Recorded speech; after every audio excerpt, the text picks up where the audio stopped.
Leksjon 1. Overvinne utfordringer. Det er viktig å diskutere hvordan vi kan håndtere vanskeligheter og utfordringer. Jeg er helt enig. Utfordringer kan være skremmende, men de byr også på muligheter. Nettopp. Nøkkelen er å identifisere vårt utgangspunkt. Ja. Hvor synes du vi skal begynne? Jeg mener vi først bør vurdere situasjonen tidlig. Det gir mening. Det er avgjørende å forstå problemet. Når vi forstår det, kan vi tenke ut mulige løsninger. Jeg liker den tilnærmingen. Samarbeid kan føre til innovative ideer. Ja, det er sant. Ulike perspektiver avslører ofte skjulte løsninger. Hva med å prioritere utfordringene våre? Prioritering er viktig. Vi bør ta tak i de mest presserende problemene først. Det er klokt. Det bidrar til å unngå å føle seg overveldet. I tillegg bør vi opprettholde en positiv tankegang gjennom hele prosessen. Positivitet kan gi oss næring til motivasjonen vår til å overvinne hindringer. Nettopp. Å feire små seire kan styrke selvtilliten vår. Jeg er enig. Hvert skritt fremover fortjener anerkjennelse. I tillegg kan det være gunstig å søke støtte fra andre. Støtte kan gi innsikt og oppmuntring. Jeg verdsetter samarbeid, spesielt når jeg møter utfordringer. Jeg også. Sammen kan vi navigere enhver storm. La oss forplikte oss til å støtte hverandre i våre bestrebelser. Absolutt. Her gjelder det å omfavne utfordringer som muligheter for vekst. Sammen skal vi forvandle vanskeligheter til springbrett. Leksjon 2. Trening sammen. Hyggelig å se deg på treningssenteret. Hva med styrketrening? Det høres ut som en god idé. Vil du også bruke den? Absolutt. Styrketrening utfyller kondisjonstrening perfekt. Jeg er enig. Det bygger muskler og forbedrer den generelle kondisjonen. Hvilke spesifikke øvelser liker du å trene styrke med? Jeg elsker å bruke frie vekter. De gir stor allsidighet. Frivekter er fantastiske. Jeg foretrekker motstandsbånd. Motstandsbånd er også utmerkede for å forbedre fleksibiliteten. Nettopp. De kan brukes til diverse treningsøkter. Bør vi lage en balansert rutine sammen? Flott forslag. Vi kan veksle mellom kondisjonstrening og styrketrening. Jeg liker den tilnærmingen. Det holder ting interessant. I tillegg kan vi motivere hverandre under treningsøkter. Ja. En treningskamerat gjør alt morsommere. Har du prøvd sammensatte øvelser som knebøy og markløft? Ja. De er utrolig effektive og trener flere muskler. Jeg er enig. De er også supre for å bygge styrke raskt. Burde vi sette oss noen treningsmål? Ja. Å sette mål vil hjelpe oss å holde fokus og engasjement. Kanskje vi kan sikte på å øke vektene våre hver uke? Det høres utfordrende, men likevel oppnåelig ut. Jeg er med. Perfekt. La oss følge med på fremgangen vår sammen. Jeg er spent på å se hvor mye vi kan forbedre oss. Leksjon 3. Utover det ytre. Jeg har lært at man ikke kan dømme en bok etter omslaget. Det er en verdifull lærdom. Førsteinntrykk kan være misvisende. Det er virkelig ikke rettferdig å mislike noen bare fordi de ikke oppfyller forventningene våre. Nettopp. Alle har unike historier og opplevelser. Hva fikk deg til å tenke på dette? Jeg møtte nylig noen som virket litt reservert i starten, men de var ganske vennlige. Det er et perfekt eksempel. Noen ganger er folk bare sjenerte. Ja. Det tar tid for dem å åpne seg. Jeg mener vi alltid bør gi andre en sjanse til å vise hvem de er. Absolutt. Det beriker samhandlingene og vennskapene våre.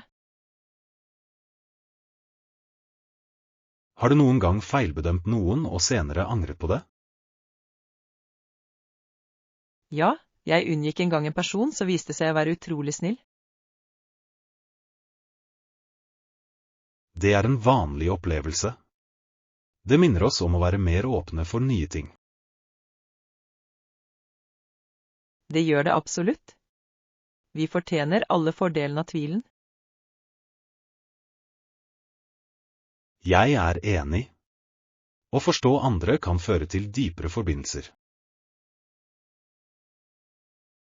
I tillegg tilfører mangfoldet i vennskap så mye til livene våre. Nettopp. Ulike perspektiver kan utvide horisonten vår. Hvilke strategier bruker du for å bli bedre kjent med noen? Jeg stiller åpne spørsmål og lytter aktivt til svarene deres. Det er en flott tilnærming. Det viser genuin interesse. Ja. Folk setter pris på når andre tar seg tid til å lytte. Det skal jeg huske. Å oppmuntre til dialog fremmer forståelse. La oss sammen øve på å se forbi overflaten i samhandlingene våre. Leksjon 4. Oppdage nye hobbyer. Du har rett. Jeg gleder meg til å utforske nye hobbyer. Det er fantastisk. Hvilke hobbyer vurderer du? Jeg vurderer å prøve meg på keramikk. Keramikk høres spennende ut. Har du gjort det før? Nei, det har jeg ikke, men jeg synes det er fascinerende. Det er det. Formende leire kan være ganske terapeutisk. Nettopp. I tillegg kunne jeg skape noe vakkert. Hvilke andre hobbyer er du interessert i? Jeg har også vurdert fotografering. Fotografering? Det ville tillate deg å fange øyeblikk. Ja. Jeg liker naturen, og det hadde vært fantastisk å fotografere den. Jeg kan se for meg at du blir en dyktig naturfotograf. Takk. Hva med deg? Har du noen nye hobbyer på gang? Jeg har tenkt på å lære meg å spille gitar. Det er fantastisk. Musikk gir glede til livet. Ja. Jeg har alltid hatt lyst til å spille noen akkorder. Du burde absolutt prøve det. Det skal jeg. Kanskje vi kan støtte hverandre i de nye hobbyene våre. Det høres ut som en perfekt plan. Vi kunne til og med lære sammen. Det hadde jeg elsket. Det kan bli en morsom opplevelse. Tenk deg så gøy vi kunne hatt det på keramikk og musikkøkter. Det ville vært som en kunst- og musikkfestival hver uke. Ja. La oss omfavne denne kreative reisen sammen. Her er det nye begynnelser og spennende hobbyer. Absolutt. Jeg gleder meg til å starte dette eventyret. Leksjon 5. Smart shopping. Det er viktig å prioritere sikkerhet når man handler på slike markeder. Jeg er helt enig. Man bør alltid stole på magefølelsen sin når man velger en leverandør. Nettopp. Hvis noe føles rart, er det bedre å gå sin vei. Det er et klokt råd. Jeg har hørt historier om tvilsomme leverandører. Ja, det er viktig å se etter tegn på kvalitet og renslighet. Hvilke spesifikke tegn ser du etter? Jeg undersøker produktenes ferskhet og leverandørens oppsett. Det gir mening. En velorganisert bod indikerer ofte profesjonalitet. Jeg legger også vekt på hvordan leverandøren samhandler med kundene. Det er et godt poeng. Vennlige og kunnskapsrike leverandører inngir tillit. Hvis de er villige til å svare på spørsmål, er det et godt tegn. Det skal jeg absolutt huske på når jeg tar valgene mine. Husk å stole på magefølelsen din også. Ja. Hvis noe ikke føles riktig, så er det sannsynligvis ikke det. Nettopp. Vi bør prioritere sikkerheten vår mens vi koser oss på markedet. Jeg setter pris på innsikten din. Den vil hjelpe meg å handle mer smart. Sammen kan vi ta informerte valg og støtte gode leverandører. Det høres ut som en plan. La oss nyte markedsopplevelsen trygt. Her er det smart shopping og deilige funn. Leksjon 6. Utforsking av Willowbrook. Jeg oppdaget nylig at Willowbrook ligger omtrent en time unna her. Å, jeg har hørt om det. Hva er det å se der? Det er kjent for sine vakre parker og det sjarmerende sentrumsområdet. Det høres herlig ut. Er det noen spesifikke parker du anbefaler? Ja. Willowbrook Park har fantastiske turstier og en nydelig innsjø. En innsjø? Jeg kan tenke meg hvor fredelig det må være. Det er det virkelig. Du kan til og med leie padlebåter der. Det høres gøy ut. Jeg liker å være på vannet. Parken har også piknikområder hvis du vil slappe av. Jeg elsker piknik. Det hadde vært en perfekt måte å tilbringe dagen på. Absolutt. I tillegg finnes det lokale matboder i nærheten. Matselgere? Nå har du oppmerksomheten min. Hva serverer de? De tilbyr alt fra gourmetsmørbrød til hjemmelagde desserter. Det høres deilig ut. Jeg skulle gjerne prøvd noen lokale godbiter. Det er også et bondemarked i helgene. Et bondemarked? Jeg liker ferske råvarer og håndverksvarer. Det er et flott sted å møte lokale håndverkere og smake på produktene deres.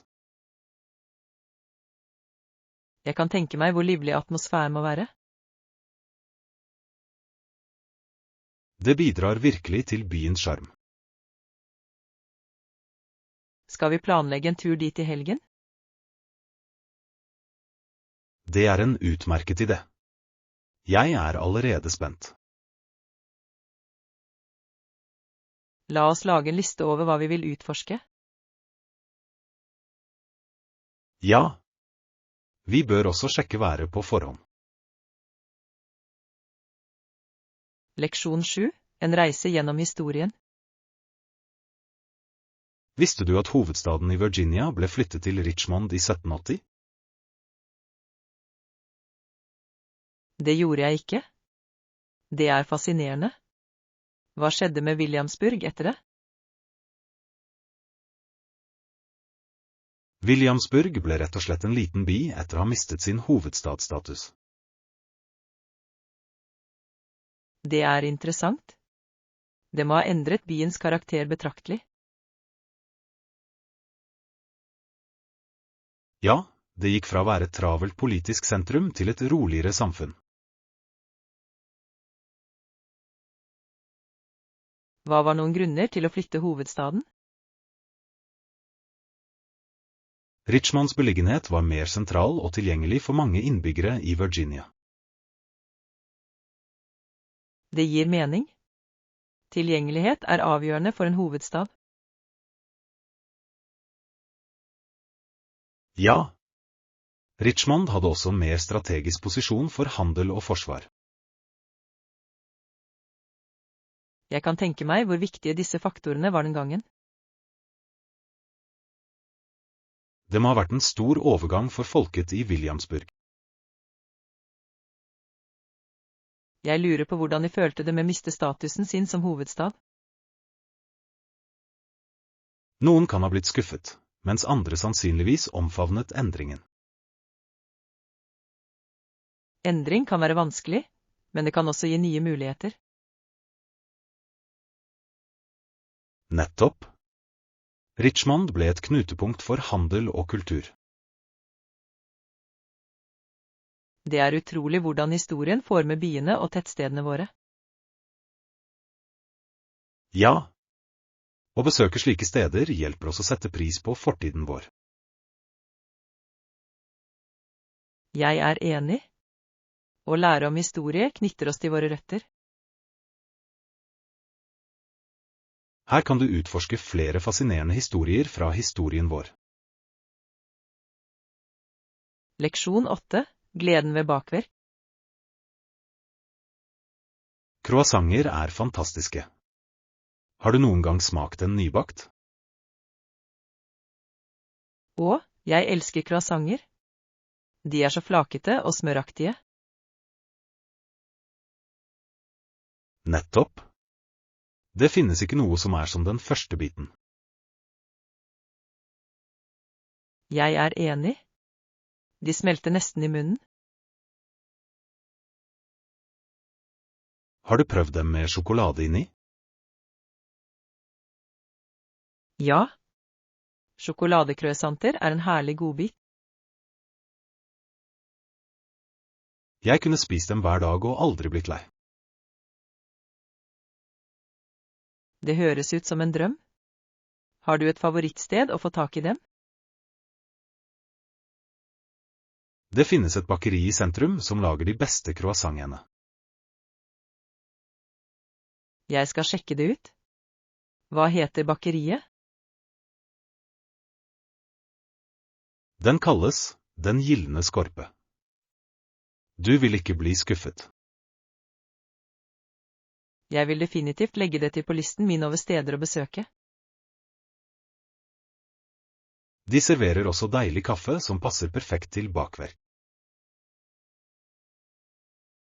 Kaffe og croissanter. Det er en vinnende kombinasjon. Nettopp. Du kan sitte der og nyte en avslappende morgen. Det høres perfekt ut. Jeg elsker kaféer med en koselig atmosfære. Jeg også. Det gjør opplevelsen enda morsommere. Jeg skal sørge for å besøke The Golden Crust denne uken. Det burde du. Jeg gleder meg til å høre hva du synes om croissantene deres. Jeg skal gi deg beskjed. Kanskje vi kan dra sammen neste gang? Det var en fantastisk idé. Her er det deilige bakverk og godt selskap. Leksjon 9. Respektfullt samarbeid. Ja da. La oss først bli enige om å behandle hverandre med respekt gjennom hele prosessen. Det er en fantastisk idé. Respekt er grunnlaget for ethvert vellykket samarbeid. Absolutt. Det lar oss kommunisere åpent og ærlig. Jeg er enig. Hvordan ser du for deg at vi skal opprettholde denne respekten? Jeg tror aktiv lytting er avgjørende. Vi må virkelig lytte til hverandres ideer. Ja. Å lytte viser at vi verdsetter hverandres innspill. I tillegg bør vi gi konstruktiv tilbakemelding. Konstruktiv tilbakemelding er viktig. Det hjelper oss å vokse og forbedre oss. Nettopp. Jeg foretrekker å fokusere på løsninger i stedet for bare problemer. Det er en flott tankegang. Det fremmer en positiv atmosfære. Vi bør også unngå å avbryte hverandre under diskusjoner. Ja. Å la hverandre fullføre tankene viser respekt. Hva med å sette tydelige forventninger til rollene våre? Å sette tydelige forventninger bidrar til å forhindre misforståelser. Jeg er enig. Det vil holde oss begge ansvarlige. Bør vi også avtale regelmessige oppfølgingsmøter for å diskutere fremgangen vår? Det høres ut som en utmerket plan. Den holder oss på linje. Jeg er glad vi er på samme bølgelengde. Sammen kan vi skape et respektfullt og produktivt miljø. Slik blir det for et vellykket samarbeid basert på gjensidig respekt. Absolutt. Jeg gleder meg til å se hva vi kan oppnå sammen. Leksjon 10. Å velge riktig hotell. Når du planlegger en tur, er det viktig å velge riktig hotell. Jeg er helt enig. Anmeldelser kan definitivt gi deg en idé om hotellets kvalitet. Ja. Å lese gjesteanmeldelser kan avsløre både fordeler og ulemper. Har du sjekket anmeldelsene for dette hotellet? Det har jeg. De fleste gjestene roser det vennlige personalet og renholdet. Det er et godt tegn. Renslighet er alltid en topprioritet for meg. Samme her. Hva synes du om beliggenheten? Beliggenheten virker ideell, nær hovedattraksjonene. Nettopp. Det vil spare oss tid når vi utforsker byen. Hva med fasilitetene? Finnes det noen interessante funksjoner? Hotellet tilbyr et svømmebasseng og et treningsstudio, noe som er en fin bonus. Jeg elsker et godt basseng. Det er perfekt for avslapping etter en dag med sightseeing. Absolutt. I tillegg vil et treningsstudio hjelpe oss å holde oss aktive under turen. Har du lagt merke til om de serverer frokost? Ja. Mange anmeldelser nevner gratis frokost, noe som er flott. Det vil garantert spare oss penger på mat. Sant. Vi kan bruke de pengene til morsommere aktiviteter. Jeg setter også pris på hoteller med god kundeservice. Kundeservice kan avgjøre om opplevelsen avgjør eller ikke, etter min mening. Jeg er helt enig. Et vennlig personale kan forbedre oppholdet vårt. Skal vi endelig ta vårt valg basert på anmeldelsene? Ja. Det ser ut til at dette hotellet oppfyller alle kriteriene våre. Her er en fantastisk ferie og en flott hotellopplevelse. Leksjon 11. Tilbehør med stil. Jeg tror vi har et blåstripete slips her. Har du lyst til å ta en titt? Ja, jeg skulle gjerne sett den. Blå er en av favorittfargene mine. Her er den. Hva synes du om mønsteret? Stripene er ganske elegante. De gir et fint preg. Jeg er enig. Den er perfekt til både formelle og uformelle anledninger. Nettopp. Du kan bruke den på jobb eller til middagsselskap. Hvordan føles det? Stoffet er tross alt viktig. Den føles myk og glatt. Denne vil være behagelig å ha på seg. Jeg tror den vil komplementere mange antrekk. Hva ville du kombinert den med? En sprø hvit skjorte hadde sett fantastisk ut. Ja. Og kanskje en marineblå dress for å fullføre antrekket. Det høres bra ut. Jeg kan allerede se for meg hele antrekket. Har du lyst til å prøve den på? Jeg tror jeg vil. Det blir flott å se det i virkeligheten. Jeg er spent på å se hvordan det ser ut på deg. Her kommer ingenting. Jeg håper det passer bra. Jeg er ikke i tvil om at det kommer til å se fantastisk ut.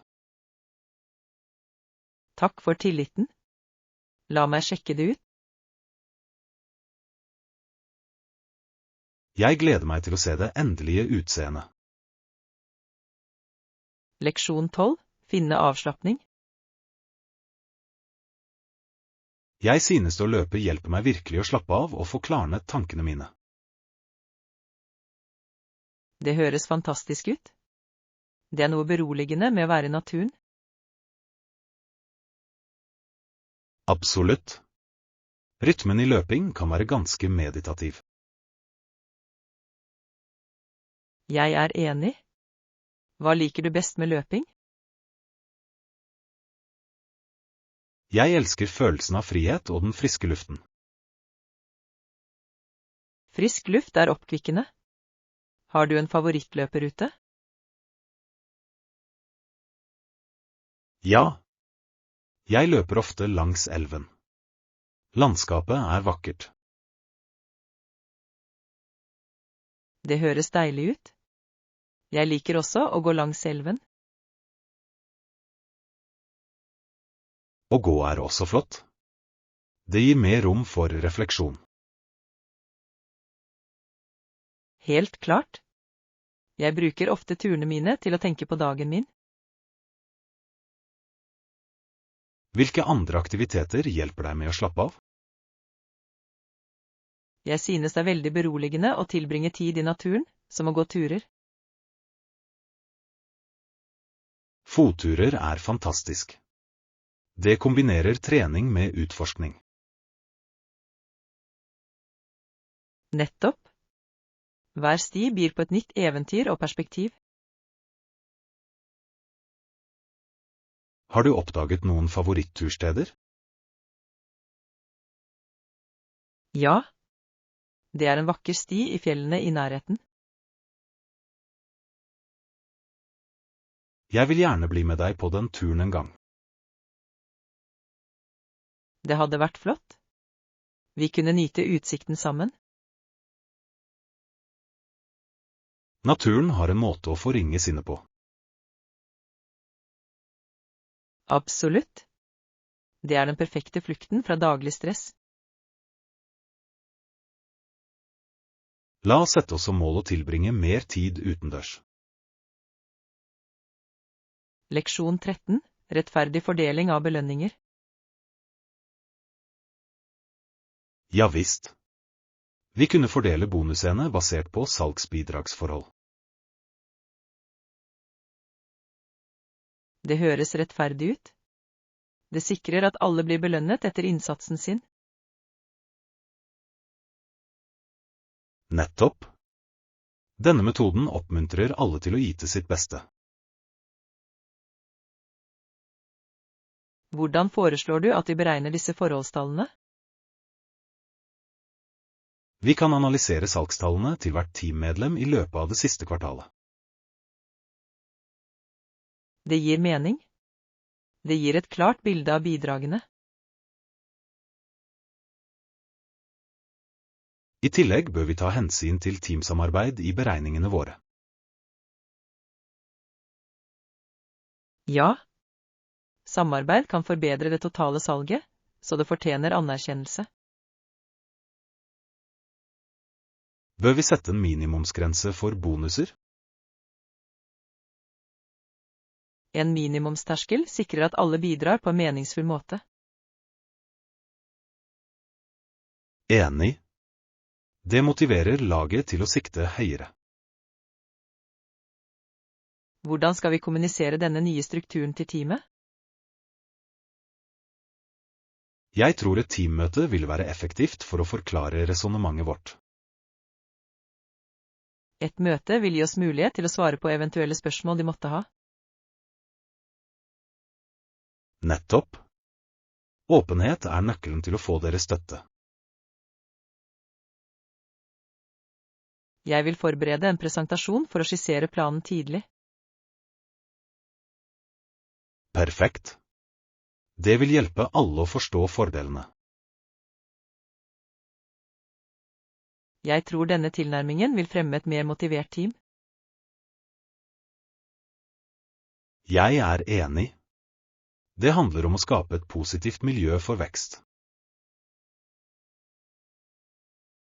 Her er rettferdige belønninger og et sterkere salgsteam. Absolutt. Sammen skal vi oppnå flotte resultater. Leksjon 14.